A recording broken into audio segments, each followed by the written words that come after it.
Bueno, pues hacía tiempo que no se escuchaba esta sintonía en este medio de comunicación, porque el amigo Miguel Ángel, como tantos otros, está con muchos cacharros al fuego, con muchos calderos, y lógicamente de un lado a otro. Además sé que ha estado trabajando también para una próxima noticia, que no sé si la puedo dar ya o no, pero que va a ser dentro de poco, dentro de lo que es en sí el ámbito que él también domina, como es la genealogía.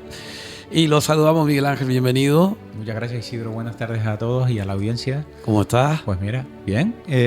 Como bien has dicho, pues lleva un tiempito sin venir, pero también, aparte del trabajo en general, pues la pasión por la genealogía, también realizando algunos trabajitos, que en breve daremos alguna noticia importante sobre un trabajo que he estado realizando con otros compañeros y lo anunciaremos por aquí. Bueno, pues de antemano muchas gracias. Estamos hablando de un realejero, de San Vicente, que desde hace tiempo se viene prodigando, además de su profesión y de su saber hacer en tareas de lo que es en sí la geografía, la historia, pues por supuesto como investigador y también pues genealogista, que ya la gente sabe de lo que estamos hablando y dice, sí, ese es el chico que habla de los apellidos, la gente se ha quedado muy sorprendida, sobre todo de qué partido se le puede sacar a una información que parecía una información de meros datos que son poco más que las señas de identidad de alguien, y sin embargo pues te das cuenta de que hay mucho detrás y además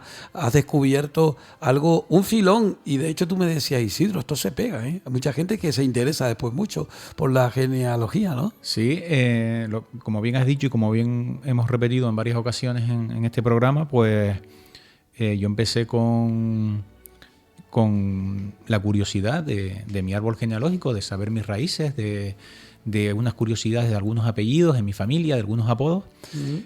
Y al final, pues no es que haya abandonado la investigación de mi árbol genealógico, porque un árbol genealógico no se termina nunca. Siempre hay una rama en la que puedes tirar.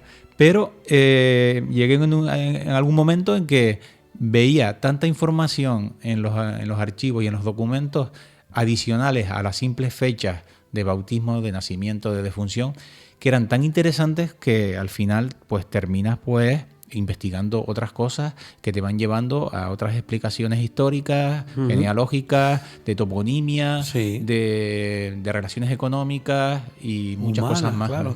Y una de las cosas que hemos descubierto contigo ha sido, a lo largo de todos estos apartados que hemos tenido en estos años, ha sido que hay otra historia, se reescribe otra historia, una historia que es quizás, como decía Unamuno, la intrahistoria, aquella que no aparece en los colegios, que no te las enseñan, y sin embargo a través de esos documentos pues te enteras tú de cuestiones pues de la propia habla, también por supuesto de leyes, normas que parece que son del siglo XXI y son leyes que tú nos has demostrado que estaban casi desde la Edad Media, si se puede decir, ¿no? En las dotes, sí, un programa que hicimos una vez sobre una demanda de divorcio, sí, a principios del siglo XIX, por ejemplo, ¿no? Uh-huh.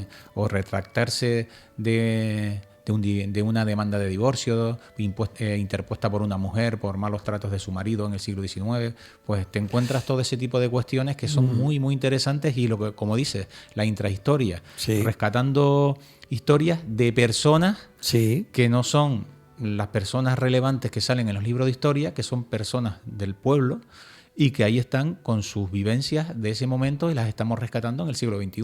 Bueno, antes de comenzar por lo que has traído en el día de hoy, que para eso es el apartado, sí quiero que le mandes un fuerte abrazo a la Candelariera. Estuviste en Candelaria, en la radio, ¿no? Sí, estuve hace como 2 o 3 semanas. Me invitaron de Candelaria Radio, como en su momento invitamos a Toñi Alonso. Sí. Y me invitó para participar también en más bien que un programa monotemático, fue un coloquio sobre genealogía y con la conductora del programa, con Gemma Trems, que también muy interesante todo ese coloquio que tuvimos en materia de una charla informal en radio, en Candelaria Radio. Pues los hermanos, compañeros también de radio, de Candelaria Radio, aquí un fuerte abrazo también para Toñi y bueno, pues a disposición, ¿no? Bueno, hoy en esa pues nueva puesta en escena de lo que es el apartado de genealogía que nos traes. Pues bueno, hoy, aunque ya hemos hablado de esclavitud y de la presencia de esclavos y esclavas en los ralejos, bueno, en los ralejos y en sí, claro, en toda la sociedad canaria, en toda la sociedad de la época, ¿no? Hemos hablado en otros programas anteriores. Hoy vengo a traer también unos cuantos ejemplos donde se nombra la esclavitud, pero a la par, al mismo tiempo que vamos viendo la esclavitud, vamos viendo otras cuestiones genealógicas, históricas, de relaciones familiares y de relaciones con América, ¿no? Y quiero simplemente eso, hacer un recorrido por diferentes personas que fueron y vivieron en los Realejos y relacionadas con esclavitud. Y como ya se dijo en su momento, pues existía la esclavitud y los esclavos y esclavas eran propiedad del amo, como cualquier otro bien que ellos tuviesen, ¿no? Y eran vendibles, se podían dar en una dote y se podían legar en un testamento. Bueno, entonces nos vamos a una... Y se le podían dar también la Carta de Libertad. La Carta de Libertad también. Nos vamos a una década específica de... No, vamos a ir saltando de fechas, pero normalmente vamos a estar entre el siglo XVIII y XIX. Pues adelante. Pues voy a empezar por una persona de los Realejos, del Ralejo de arriba en ese momento, que se llamaba don Alejandro de Abreu. Ajá. Y la particularidad de después ya veremos lo de la esclavitud, la particularidad es que este hombre, por un documento que encontré en la escribanía de los Realejos, ante el escribano Miguel Quintín de la Guardia en 1813, hay un documento sobre su herencia. Y resulta que en ese documento se asegura que él falleció el 17 de mayo de 1805 en la isla de San Cristóbal de La Habana. Vale. Y además se dice en ese documento, que está aquí en los Realejos, se dice que falleció en ese momento y que había otorgado su testamento allí en La Habana el 13 de marzo de ese mismo año de 1805, ante un escribano de allá que se llamaba don Gabriel Ramírez. Y la copia de este testamento se envió una copia desde La Habana hacia los Realejos y está en esta escribanía de los Realejos y está protocolizada esta copia en 1813. Vale, el documento es de 1813 en el que hace referencia a este Alejandro que falleció después, que había fallecido el 17 de mayo de 1805 y dice que había otorgado testamento. Y lo bueno de esto es que el testamento que hizo en La Habana, una copia, está aquí.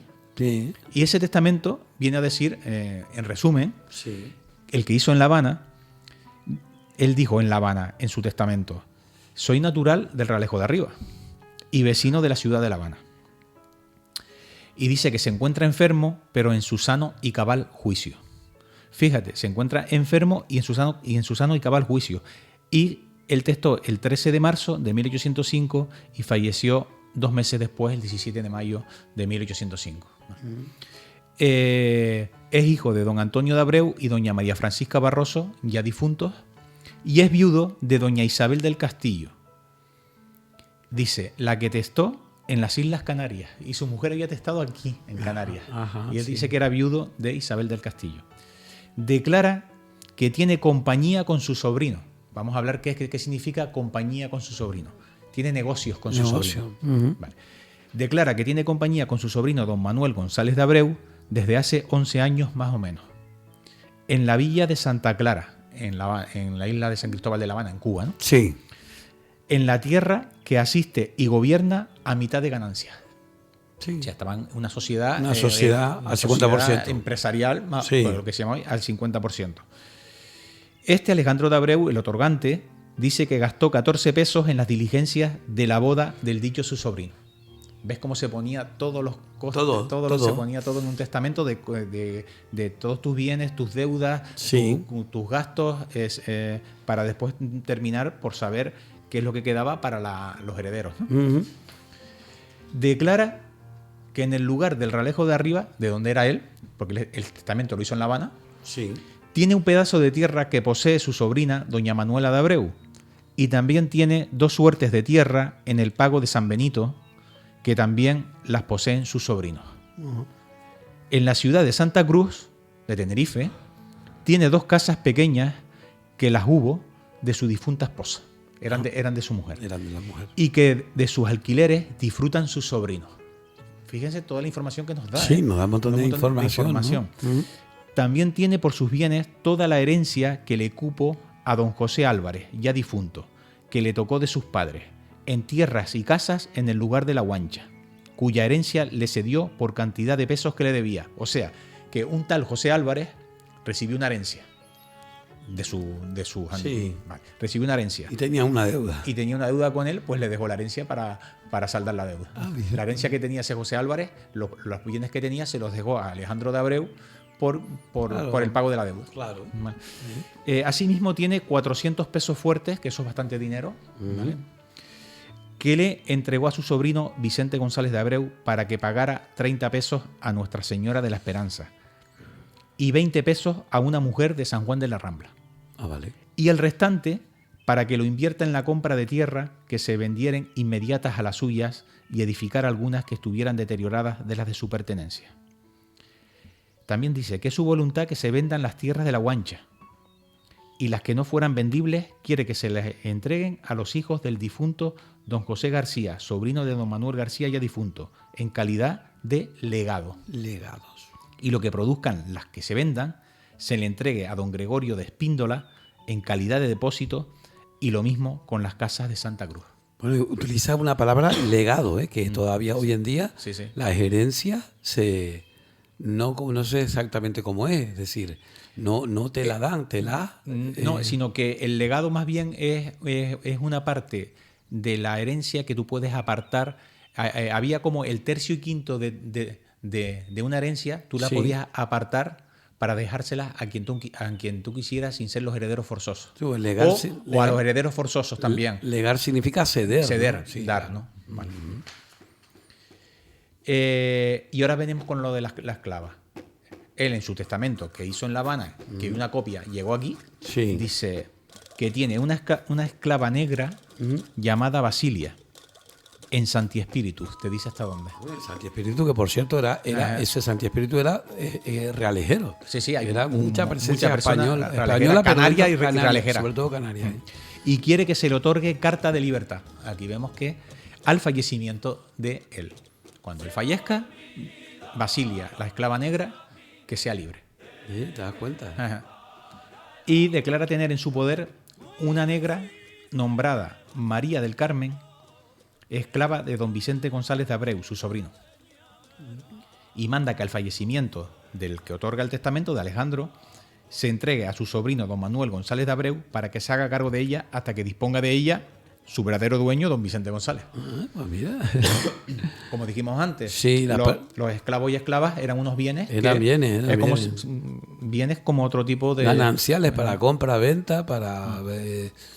Sí. Bueno, para... Y la historia está interesante por el tema de tener un documento aquí que se había hecho en La Habana. Sí. Y este hombre falleció en La Habana y era del Realejo, ¿no? Y además que una de las cosas que también yo he observado, en este tiempo que no hemos tenido ocasión de estar o de preparar programas nuevos, a mí me gusta de vez en cuando picotear lo que tengo de la gente mía y demás, y entonces pues he escuchado algunos he retomado los tuyos en algunos de ellos, y me llama la atención de que aquello que muchos, entre ellos yo, creíamos que eso eran legajos y eran papeles donde ininteligibles, que no tenían la validez de hoy en día, me he dado cuenta de que la jurisprudencia, es decir, todo lo que es el apartado legal hoy en día está basado mucho en esa etapa. Es decir, era una forma de hablar y de escribir que es perfectamente legible hoy en día, es decir, entendible. Sí, y es la evolución normal que ha tenido Sí, pero yo me refiero sobre todo de que yo no pensaba que en esa etapa de la historia, en el siglo XVI, XVII, XVIII y XIX, bueno, XIX todavía sí, pero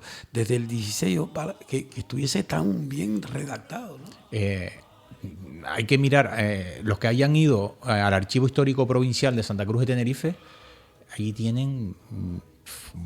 no sé si miles de protocolos notariales inmensos, de escrituras notariales de todo tipo. Es desde el siglo XVI hasta la actualidad. Hoy en día todavía se pasan de las notarías, se pasan al archivo histórico, los protocolos notariales desde con una antigüedad de hasta 100 años. Por ejemplo, ahora mismo tendrían que estar entrando en en el Archivo Histórico Provincial de Santa Cruz de Tenerife todos los protocolos notariales del año 1924. Sí, claro, porque, exacto, es un De ahí siglo. para atrás están todos los protocolos notariales. Sí. Hoy se llaman notarios, en su momento eran escribanos. Sí, claro. Vale, Pues, pues, lógicamente la ley así lo permitía y Sí, también sí. lo facilitaba, ¿no? Pero Y se hacían bastantes sí. escrituras ante escribanos. Sí, sí. Hasta para vender una cabra, a lo mejor se iba al escribano. Sí, tenía a ver, era más popular, era más habitual ver a gente incluso con no tanto pecunio, con no tanto dinero y demás y tal, el participar de ello y dejar las cosas claras, ¿no? Claro, y la gente que se enteraba de que moría alguien familiar en América y se enteraba porque llegaba alguna carta de allá de que había dejado algún legado, enseguida se ponían en marcha la familia para hacer poderes, para intentar alguien que vaya para América rescatar esa herencia. Sí, ¿no? Bueno, pues es muy apasionante y sobre todo también el relacionarlo con el municipio y con todo lo demás. ¿Qué Sí. más nos tiene? Otro ejemplo de Pedro Manuel Machado, Sí.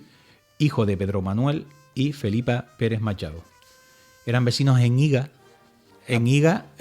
Cruz Santa en este caso. Exacto, pero hay que recordar que lo que es la higa te cogía parte de los Realejos hasta llegar a Punta Brava y Sí, todo. sí, y la Perdoma, Perdoma. y lo que es abajo y San Jerónimo. Sí. Vale. Pues en Higa, cuando hablamos de Higa, del Ralejo es Higa, lo que es la Cruz Santa. La Cruz Santa. Eh, Bueno, hay todavía un topónimo sí. de Casa Higa, ¿no? Claro, claro. Mi tía Sí, sí. Olguita y mi tío Isidro. Pues Pedro Manuel Machado, hijo de Pedro Manuel y Felipa Pérez Machado, vecinos en Higa, se casó en Realejo Alto, en la parroquia, el 26 de octubre de 1687, Ajá. con María García Oramas, hija de Juan Llanes y Catalina García. Y este Pedro Manuel Machado, que se casó en 1687, testó el 6 de julio de 1732. 32. Ante mi antepasado, ante un escribano mío antepasado, que ya lo he hablado en otras Sí, ocasiones, sí, sí. que fue el que trajo el apellido Velasco a los Velasco, Realejos, que sí. era que testó ante Jerónimo Agustín Hurtado de Mendoza y Velasco, en 1732. Dice en su testamento, que ese sí fue hecho aquí, ¿no?, que es hijo de Pedro Manuel Rolo y Felipa Pérez, difuntos. Dice que contrajo matrimonio con María de Gracia Oramas, con quien tuvo por hijos a Manuel Pérez Machado, José Pérez Machado, Fernando Manuel Machado, María de Gracia Oramas, mujer de Fernando Vasconcelos, Catalina de Gracia Oramas, mujer de Manuel Juan Rodríguez, Micaela de Gracia Oramas, de estado libre, soltera, María de la Encarnación Oramas y Pedro Manuel Machado. Fíjense el baile de apellidos que hay. Normalmente las mujeres tenían el apellido de la madre, Oramas, y los varones tenían el Machado o el Pérez Machado. Sí. Bueno, pues. No había una norma concreta, legal, específica para asignar los apellidos en esa época. Bueno, pues. En el tiempo de su casamiento, sus suegros, el de Pedro Manuel Machado, Juan Llanes el Mozo y Catalina de Gracia Oramas, sus suegros, le prometieron ciertos bienes, como consta en la dote, otorgada ante un escribano de los Realejos, Pablo García Llano. En dicha dote recibió media fanegada de viña, donde dicen los almendros en el pago de la montañeta. De la montañeta. Declara que su hijo, esto es importantísimo en este testamento, embarcó hacia La Habana, Ajá. dándole 200 pesos para su habilitación. Y deja claro que esos 200 pesos te los dio. Después ya veremos en la herencia si se descuentan, si no se descuentan, cómo fue el trato de esos 200 pesos. Claro. Vale. Declara que tuvo que vender a Catalina, su esclava negra. Para un poquito. Claro, como decías antes, es un bien común, entonces un bien de tener una posesión, como tal, tú la vendes y requieres. Sí, sí. Bueno, Dice, recibo declara bien. que tuvo que vender a Catalina, que era su esclava negra, quedándose con una hija suya, llamada Nicolasa Morena. Ajá. Fíjese, vende a la madre y se queda con la hija. O sea, hay una separación familiar. Claro, supone eso, Supone- te imaginas, humanamente, Sí, ¿no? sí, La sí. ruptura, ¿no? Era habitual, ¿eh? Era habitual. Sí, ¿no? Quedándose con su hija llamada Nicolasa Morena, que la puso en casa de su padre Pedro Manuel para su servicio. Ah, O sea, cogió a la hija, vendió a la madre Sí. y a la hija la puso con su padre para que fuera criada suya a su servicio, Sí. pero en calidad de esclava, en calidad condición de de esclava, no de mujer libre. bien. Porque, como hemos hablado en otras ocasiones, la esclavitud se hereda, entre comillas, se hereda Sí. por la vía materna. Ah, si tú eres hijo de una madre esclava Sí. y un hombre libre, por ejemplo, serás esclavo. Sin embargo, si al contrario... Al contrario, no. Bueno, pues ahí estamos con Sí. Miguel Ángel Pérez Padilla hablando acerca de la genealogía en este apartado, en donde estamos escudriñando, él está escudriñando pues todas esas informaciones que hablan acerca de esas cuestiones de herencia, de tenencia. Bueno, hay de todo, ¿no? Porque como decías tú, hay veces que se establecen, pues no sé, normas, incluso peticiones, quejas y demás, por cosas que son del día a día. Del día a día, Que sí. lo más sencillo. Por eso, hasta- en este tipo de cuestiones genealógicas e históricas, estamos rescatando, pues, lo que tú dices, cosas del día a día de personas que no están en los libros de historia. ¿vale? Sí. Y las estamos rescatando ahora en el siglo XXI. Se cuenta ustedes el trasfondo que puede tener el que vamos a echarle hilo a la gometa, como digo yo. Tú imagínate que esa madre y esa hija, la hija sea una niña de 9 años, por ejemplo, ¿no? Y quitársela a la madre, para colmo, de esa manera tan cruenta, vendiendo Sí. a la madre y ella llevándola a casa de un señor, como que averigua tú que, Sí. que puede ser que no era para precisamente hacer labores propias de ella, sino también incluso para hacer, pues obviamente, objetos de deseo y demás. Entonces, son Sí. cosas que... Son cosas que uno puede ya pensarlo. Sí, por claro, la que puede imaginación pensarlo, de lo que lógicamente, podría haber pasado ahí. que podía y que de hecho registrado sí que está en la historia pues, a través de otros canales, ¿no? De esto, en donde claro se abusaba de todo ello. Ahora veremos, por ejemplo, Sí, fíjate, es que en este caso que acabamos de decir, que tuvo que vender a Catalina, su esclava negra, sí, a la hija de la esclava no la llama negra, la llama morena. claro. Entonces Ya hay un cambio. Y ahí podemos sospechar de que puede ser mulata. Mulata. Y que significa un escalafón más. Sube o no. No, sería- la condición de esclava es esclava, Sí. pero ya te quiere decir que esa esclava, esa mujer negra, Sí. tuvo relación con alguien de color de blanco. color blanco, exacto. ¿Quién podría ser? No lo se sabe. Sí, Vale. no se sabe, ¿no? Y que no se reconocía. hay Claro, que normalmente recordarlo. eran No se- hijas naturales. hijas naturales, exacto. Ujú. Vale. Otro caso, que este lo comenté en su momento, pero lo voy a también a leer porque es muy interesante para repetirlo, es Josefa de Abreu, de estado libre, soltera. Otorgó una escritura notarial el 26 de agosto de 1827 ante Miguel Quintín de la Guardia, escribano de los Realejos, y dijo que por herencia de su difunto hermano, don Tomás de Abreu, y como apoderada de don Pedro de Abreu, también su hermano, ausente en la isla de Cuba, heredero igualmente de aquel, o sea, ella era heredera también de ellos, según el poder que otorgó en la ciudad de La Habana el 5 de septiembre de 1826 ante don José Manuel Leal, escribano de dicha ciudad, es dueña, ella, de una esclava llamada Águeda, Águeda. habida de María del Carmen, también su esclava, otra hija de una esclava. Otra más. Vale. La cual es mulata y de 14 años. Y habiéndola tratado de vender en 2.000 reales vellón para pagar cierta deuda del citado su hermano don Tomás a la Real Hacienda, Perdón. se personó don Juan Madan Cambrelen, Ajá. vecino de la villa de Santa Cruz, en abrir una subvención para rescatarla de la esclavitud. Rescatar la esclavitud.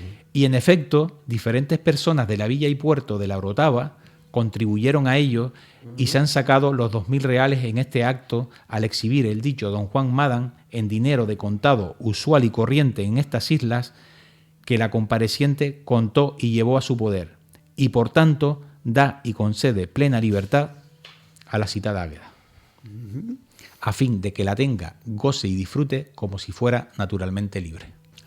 Interesantísimo esta cuestión. Pero es que acuérdate que ya en otras ocasiones habíamos hablado cómo había, pues bueno, la humanidad, vamos a decirlo así, personas que tenían relaciones no solamente sí, de familia, sino incluso allegados o incluso pues vecinos y demás que se reunían para darle esa carta de libertad. De libertad, ¿no? Y consiguieron como una especie de subvención. Sí. Varias personas se reunieron Sí. por iniciativa de alguien, Juan Madan Cambrelen, Sí, y y consiguieron la carta de libertad Y para que, Águeda. y que algunas veces se oponían los propios dueños, ¿te acuerdas? Sí. Que una vez que no, ni que me traigan el dinero, El voy a dinero, dejarla, voy a ¿no? dejarla. Es tremendo, ¿no? Sí. Pues También esta Josefa de Abreu hizo otra escritura unos 3 años más tarde, en 1830, ante el mismo escribano, y el motivo de esa escritura es la liberación de 3 esclavos. También de 3 esclavos.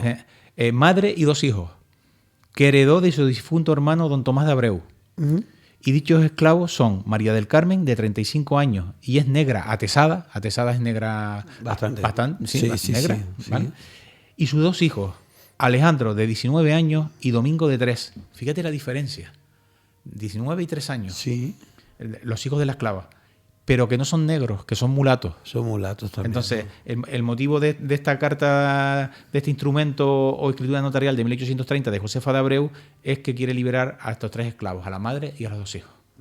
Vale. Y yo pregunto, que no ha llegado hasta nuestros días, obviamente, porque hay que recordar que esa madre pues negra, en definitiva, fue pues progresivamente nacían niños que eran mulatos, los niños mulatos se casaban con blancos, salían, y entonces quizás por eso en Canarias no hay gente negra, digamos, ¿no? Sí, y que tampoco había una población, un porcentaje elevadísimo de gente negra, pero sí es verdad que haciendo la genealogía, mucha gente aquí de Canarias podría toparse con un esclavo perfectamente. Cierto, por supuesto. Hay muchas posibilidades de toparse con un esclavo o esclava. Bueno, y que después incluso eso se ha visto hasta incluso el tema sanguíneo. Hubo una vez un tema relacionado con un embarazo, con una mujer, yo recuerdo, que había dado a luz a un niño, pues, hombre, no negro, pero sí muy moreno, muy, digamos que mulato, y que no se entendía que lo fuera, ya que su marido, igual que ella, eran blancos, ¿no? Y después le hicieron el estudio y podía darse el caso de una, digamos, de esas tiradas de la genética, pues que apareciera ese momento. Sí, ¿no? Y puede ser que todavía alguna persona hoy en día tengan rasgos negroides. Sí, también. Bueno, y se nota. Tú siempre, igual que yo, hemos conocido a chicos, compañeros, gente que tú dices, "Ño, que tiene una cara", igual que muchas veces los veis y parecen extranjeros, en la zona alta de la medianía, con ojos claros, pecas, pelirrojos, parecen irlandeses o escoceses o daneses, ¿no? Rubios. Y claro, después te enteras, cuando ya empiezas a hablar con las cosas por ejemplo, el tema del RIF, el tema de lo que son los bereberes, que los rifeños, que son con ojos azules y blancos, de piel blanca, y te das cuenta, ¿no?, de que si vino de África, pues también podía haber tenido esa. Sí. Otro ejemplo es María de la Concepción, esclava de color negro, que hizo una declaración de sepulcro. Sí. No un testamento, sino una declaración de donde ella quería ser sepultada. Pero claro, ella no decide sobre sí misma. Pero fíjate en esa declaración lo que pide, ¿no? Este es el 6 de abril de 1736, ante Lorenzo Agustín Jaco Melloramas, escribano de los Realejos. Esta esclava, María de la Concepción, dice que es vecina del barrio de San Agustín, de la parte del Realejo de arriba, y que es esclava de doña Mariana Saconini, mujer legítima de don Mauricio González Suárez. Y como tal está sujeta a su servidumbre y familiaridad. Y hallándose esta presente, le suplicó a la dueña, a la ama, le suplicó por amor de Dios, lo pone así el documento, que le conceda licencia para el logro de su deseo, que no es otro sino quererse sepultada en el convento de San Agustín de estos Realejos. Ah, mira. Entonces, ella lo quiso dejar esa necesidad que tenía ella de querer ser sepultada en el convento de San Agustín de los Realejos, en el de Frailes. Sí. Y lo quiso dejar documentado ahí, y que por favor que su ama le concediera el permiso de declaración de ese sepulcro. ¿Y fuiste más allá? ¿Lo encontraste o no? No, todavía no he mirado más, porque es un documento que me preparé para hoy, que me lo encontré. Claro. Tengo que mirar. Pero que puede quedar de resultado. Seguramente, si nos vamos a los libros de entierro de la parroquia, lo encuentras. Se sabe dónde fue enterrada, ¿no? Enterrada, ¿no? Pues mira, pues ahí queda toda esa información que estamos prestando, y que, bueno, es verdad, tienes razón, son cosas más que se aportan con respecto a lo que habíamos hablado de sobre todo esa comunidad y esas personas que vinieron aquí como esclavas, que tuvieron descendencia en principio incluso con pues personas de su misma raza, y que después poco a poco se fueron relacionando con en este caso, y fueron adquiriendo la libertad Sí. Y se fueron relacionando con... Y esa es otra, que adquieren la libertad, pero después tienen que buscarse la vida, tienen que trabajar, y tienen que, ¿no? Y en un principio normalmente se relacionaban con personas de la misma condición social y, Sí. y hasta del mismo color de piel. Sí, Yo he visto varios ejemplos que eran mulatos con mulatas y se iban... Los había también con diferente color de piel, pero Sí. había un cierto porcentaje elevado de uniones entre personas de la misma condición De la social. misma condición social. Ajá. Vale. Luego tenemos a un Lázaro González Chávez, que por el testamento de su hermano Luis González Chávez, que procedían de aquí del Realejo, pero terminaron viviendo en el Puerto de la Cruz, Sí. por el testamento del hermano de Lázaro, Luis, por este testamento de último, sabemos que Luis recibió del dicho Lázaro, un espadín y una silla de montar que trajo de Caracas. Ajá. Entonces, sabemos que Lázaro estuvo en Caracas Sí. y por su testamento, por el testamento del hermano, sabemos que Lázaro trajo y le dio un espadín y le... Que es un espadín, es un arma blanca. Un arma blanca. Una espada pequeña. Claro. Y una silla de montar que trajo de Caracas, ¿no? Sí, ¿no? Si seguimos con este Lázaro González Chávez, que ya sabemos que estuvo en Caracas, Sí. sabemos que estaba allí, en Caracas, por lo menos el 8 de agosto de 1805 estaba allí.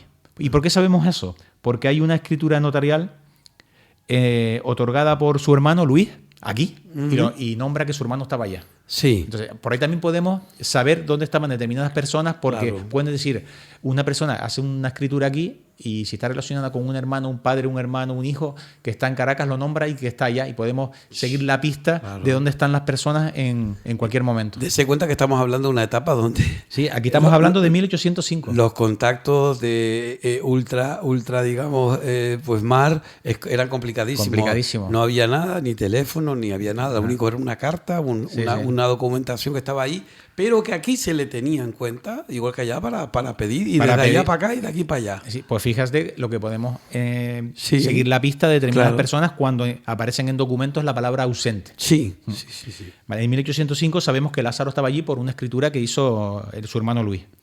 Pero eso en 1805 estaba en Caracas Lázaro, pero en 1814 estaba aquí. Sí. Parecía que no viajaban, pero la gente viajaba bastante, a pesar de los riesgos que se corrían en la mar. Sí. En 1814 Lázaro estaba aquí y estaba emparetado también con los Sanabria, porque aquí no aparece como Lázaro González Chávez, aquí aparece como Lázaro de Chávez y Sanabria. Y otorga una escritura el 26 de febrero de 1814 ante José Álvarez de Ledesma, escribano del Puerto de la Cruz, y dice que es vecino Lázaro del Puerto de la Cruz, y dijo que su esclavo llamado José Gabriel, de color mulato, se ha presentado en la cárcel de la villa de Santa Cruz pidiendo otro amo. Se fue del Puerto de la Cruz siendo esclavo, Sí. se presentó en la cárcel de Santa Cruz y dijo, yo quiero otro amo. No sé por qué motivo lo habrá pedido, pero él quería otro amo. Pero seguía siendo esclavo. Seguía siendo esclavo, claro. Lo que pasa es que Claro. después tenían la opción o que lo remitieran de nuevo con su dueño Sí. o... Y dice, pero el otorgante Lázaro, como dueño y señor del dicho José Gabriel, según escritura a su favor fechada en la ciudad de Caracas el 15 de septiembre de 1806 ante Miguel Jacinto Real, otorga, claro, aquí incluso sabemos desde cuándo fue esclavo José Gabriel de Lázaro. Sí. Sabemos que fue esclavo por escritura otorgada en Caracas el 15 de septiembre de 1806. Entonces, Y pues, se lo trajo para acá. y se lo como esclavo. trajo. Ante Miguel Jacinto Real, escribano de la ciudad de Caracas. Y entonces, ante esa huida del esclavo que se fue a la cárcel de Santa Cruz, Lázaro otorga que da poder a Agustín Martín Cartaya, vecino de la villa de la Orotava, para que venda bien y realmente al dicho esclavo por la cantidad en que se ajuste y a la persona que le parezca. Bueno, pues entonces ya se quitaron pues por ahí. Sí. Pues, pero fue traído de Caracas. Sí, ¿no? Además, porque hay que recordar que si esa persona estaba bajo, vamos a decir, la tutela, decía, aunque no es tutela, tenía el dueño desde allá podía hacer y deshacer, venderlo incluso, aunque estuviese lejos, ¿no? Mientras tuvieses un poder. Sí, claro. Sí. Y luego tenemos una venta de una esclava también. de doña Catalina Andrea Timudo, viuda de don Miguel Viña, vecinos de San Juan de la Rambla. Estos ya son de San Juan de la Rambla, pero residentes en el puerto de la Cruz. Otorgada el 6 de agosto de 1737. ¿Sabes ante quién? ¿Ante quién? Ante el padre de José de Viera y Clavijo. ¡Hombre! Ante Gabriel del Álamo y Viera, escribano que era en ese momento del puerto de la Cruz. Sí. Quien fuera en su día escribano y también alcalde del Realejo de Arriba. Del Realejo de Arriba, ¿vale? Y era escribano del puerto, y ante este pues está Catalina Andrea Timudo, vende una esclava. ¿Y a favor de quién la vende? De don Pedro del Hoyo, también vecino del puerto de la Cruz. Y dice, la esclava es de color moreno, llamada Antonia, y tiene unos 46 años. Y es suya propia, y la hubo, o la tuvo, después de su viudez por escritura a su favor otorgada en noviembre de 1736, o sea, ni un año antes, por don Esteban de León, vecino de la ciudad de La Laguna, ante el escribano de los Realejos, Lorenzo Agustín Jacome Llorama. Y la venta la hace en precio y cantidad de 1.000 reales corrientes. Su precio era 1.000 reales. 1.000 reales, ¿eh? Pues bueno, estamos hablando de una cuantía que era considerable. Considerable, más o menos, en la época, sí. Y ese es otro ejemplo de una venta. Y ahora tenemos a Francisco Rodríguez de Santiago, que testó el 26 de marzo de 1775 ante José Antonio Rodríguez de León, vecino y natural del Realejo de Arriba. En este testamento dice que es hijo legítimo de Juan Rodríguez de Santiago e Inés de Casañas, difuntos, y dice que quiere ser sepultado en la iglesia parroquial del apóstol Santiago de este Realejo de Arriba. Declara no tener bienes propios algunos, más que algunas cosas de muy poco valor, y estos son muy tenues. Es su voluntad dejarlos, estos pocos bienes, dejarlos.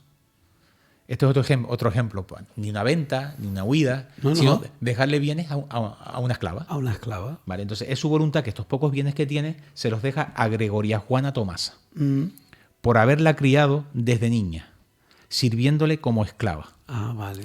Y en remuneración de esto, y por no haberle señalado nunca sueldo alguno, se le entregue todo lo que se halla en su casa después de mi fallecimiento, como son sillas, 2 mesas, un escritorio viejo, la cama y todo lo conducente a este manejo y de la cocina, menos los breviarios y algún libro.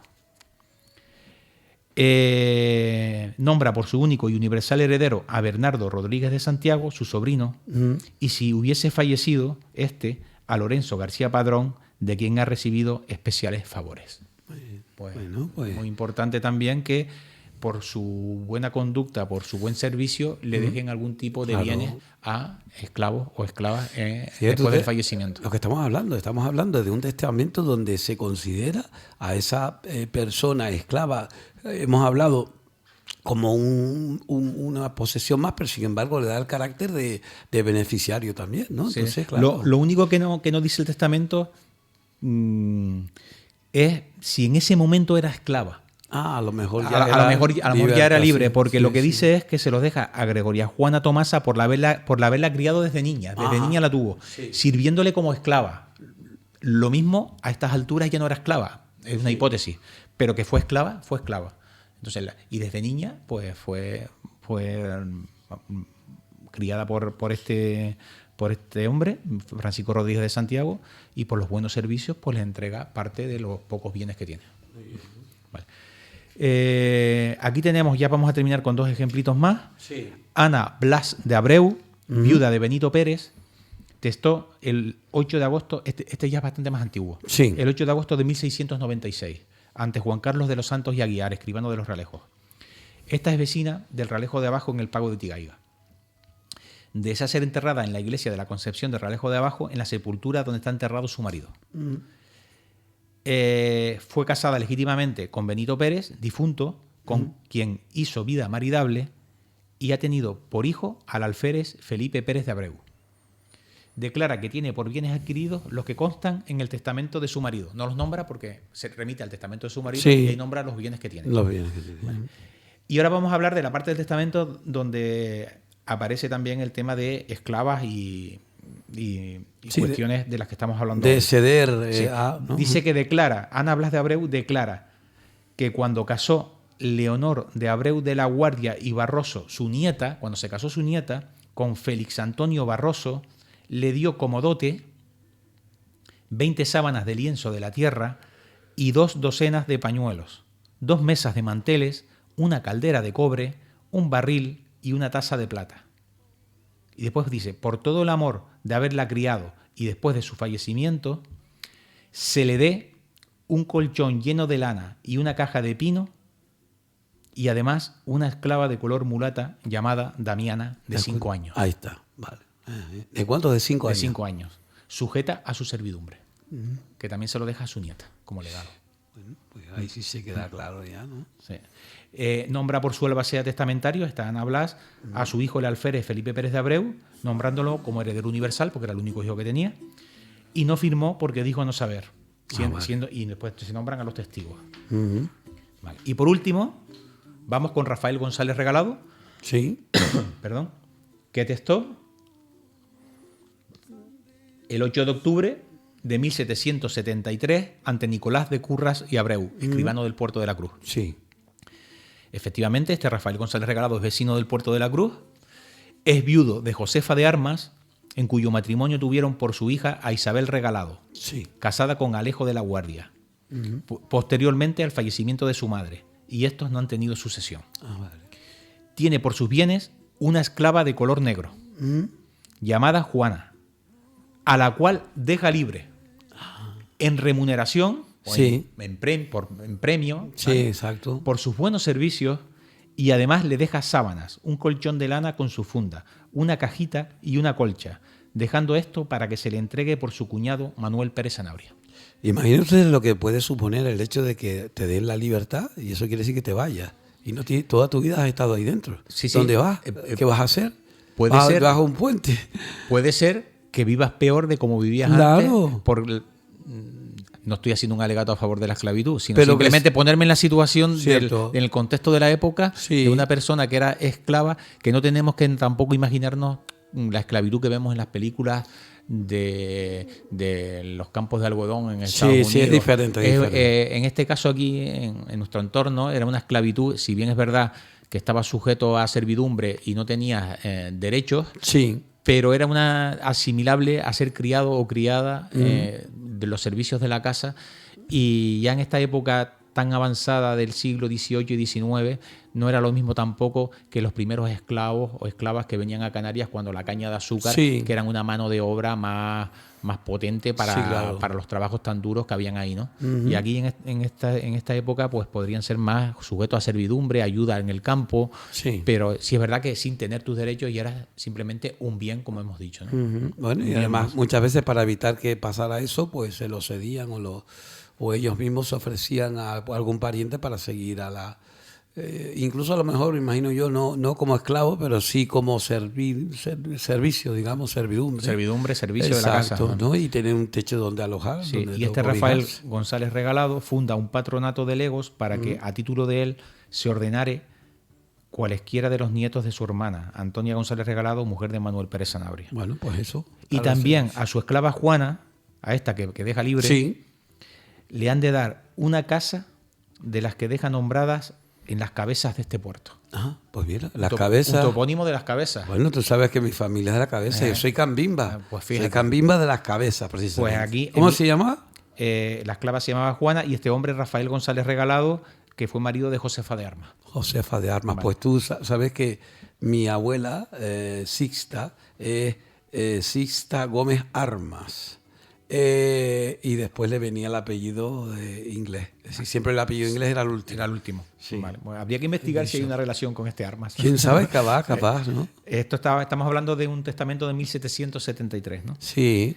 Hemos dicho que también a su esclava Juana, que a la que deja libre, le han de dar una casa de las que deja nombradas en las cabezas de este puerto. Sí. Y fallecida, que sea porque se la da más bien en usufructo, no en Sí, propiedad. sí. Y fallecida que sea vuelva y se incorpore a este patronato que había. Pues para que tú te hagas una idea de la gente, cuando tú vienes de la Plaza de Toros por arriba del Tenerife Palace y te vas para abajo para hacer ese atajo que se hace algunas veces, las casas tres viejas que están a mano derecha, que están ya todas derruidas, Sí. una, la más que está arriba es la de mi abuela Sista. Ajá. Y mi abuelo Tomás Brito. Entonces, pues bueno, son historias ahí que tiene uno, ¿no? Sí, y lo que vemos aquí, que en 1773 el topónimo existía. Sí, Las cabezas. las cabezas, exacto. Y por último, pues Rafael González Regalado nombra en este testamento, lo bueno es que también va nombrando a diferentes personas, y en este caso, para relaciones genealógicas, que nos viene bien a los investigadores, pues aparecen nombrados ahí a hermanos suyos de Rafael, que son Antonia, José, Andrés Regalado, Manuel González Regalado, Isabel Regalado y María Regalado. Ya por lo menos sabemos que estos eran hermanos suyos. Y también nos da pie y nos da información sobre otras cuestiones y relaciones genealógicas de las que podemos tirar del hilo y de quién era este hombre, familia, ¿no? Bueno, pues la curiosidad es porque precisamente el apodo Cambimba es un apodo que viene de África y que incluso se trajo después también de Venezuela, no, de Cuba. Y hace referencia también a esa voz que viene sobre todo del África negra. Es una curiosidad muy grande, que de eso sí que lo estudiamos un poquito, pero está muy bien. Entonces, fíjense ustedes, la coincidencia. Sí, la coincidencia. Y hasta de un apellido que me acabas de nombrar, Armas. Armas, sí, claro. Por eso te digo que mi abuela Sixta Gómez Armas, ese era el apellido, y después Bishop. Al final, que siempre el inglés se lo quitaban porque ellos tenían problemas, según decía mi madre, para sacar documentación y todo, entonces lo escondían.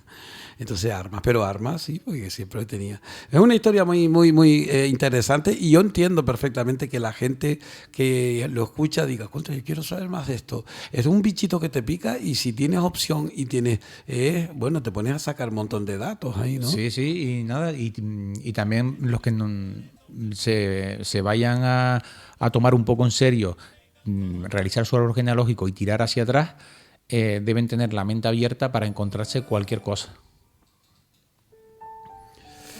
Bueno, pues sintonía también de pues este apartado de genealogía con Miguel Ángel Pérez Padilla.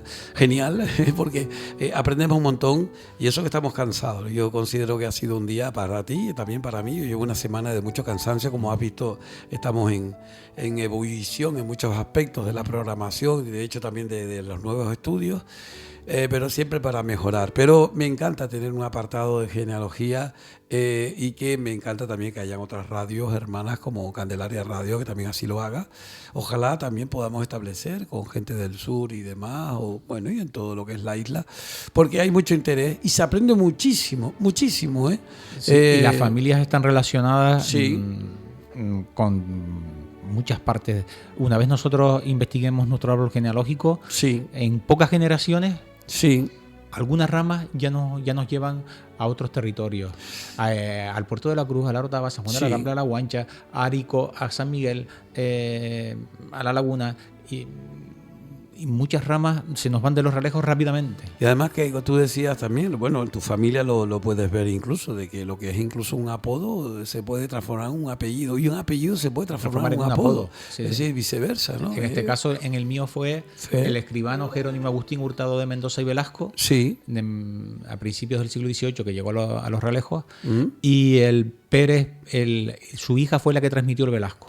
La hija, porque se casó con un Pérez, Nicolás Pérez Martínez y Mariana Velasco y Encinoso, que era la hija del escribano, y su descendencia, los escalones de descendencia durante varias generaciones transmitieron un apellido compuesto que fue Pérez Velasco, hasta mi tatarabuelo, a principios del siglo XX, finales del XIX, que ya se perdió porque ahí sí entró la norma de los apellidos, ya como se tenían que poner en su momento, el primero el del padre y el segundo el de la madre, y ya el Velasco se perdió como apellido, pero a la familia se le siguió pues llamando como la familia Velasco, ¿no? Y viene de un escribano que vino aquí en el siglo XVIII. ¿Te das cuenta? Bueno, pues de eso vamos aprendiendo poco a poco, de lo que nos trae pues también en este apartado Miguel Ángel, y que en lo que puedas de vez en cuando te das un salto y picoteas en muchos sitios, ¿no? Sí. Voy como una golosina. Sí, ¿no? Y además que después me salen a lo mejor algún proyecto, que si una publicación aquí, una conferencia. Una conferencia y esperemos verte en breve aquí con nosotros también. Y hay que prepararlas y hay que dedicarle un tiempo y quitar un poquito de tiempo de otras cosas para eso, ¿no? Entonces, pues yo encantado de que me inviten a la radio y de participar en intentar pues que divulgar este tipo de cuestiones que yo considero muy interesantes y espero que la audiencia también lo sepa valorar de esa manera, por el simple hecho de que, siempre lo digo, son personas que estamos rescatando de su anonimato histórico. Bueno, pues uniendo por un lado pues esas datas que nos da junto con pues asuntos relacionados con la propia vida, contemporáneos, con cosas, hay un montón de cosas ahí que digo, epidemias. Un día podemos hablar de epidemias, de desgracias que ocurrían en esa época, enfermedades pues temporales. Que también se acerca el próximo año el 200 aniversario del trágico aluvión de 1826, ¿no? Cierto. Pues bueno, pues de todo eso estaremos pues muy pendientes con este apartado. Miguel Ángel, muchísimas gracias. A ti, Isidro, y a Radio Aralejos y a toda la audiencia. 50 minutitos, oiga, de radio aprovechada, ¿eh? Venga, pues muchas gracias. Adiós.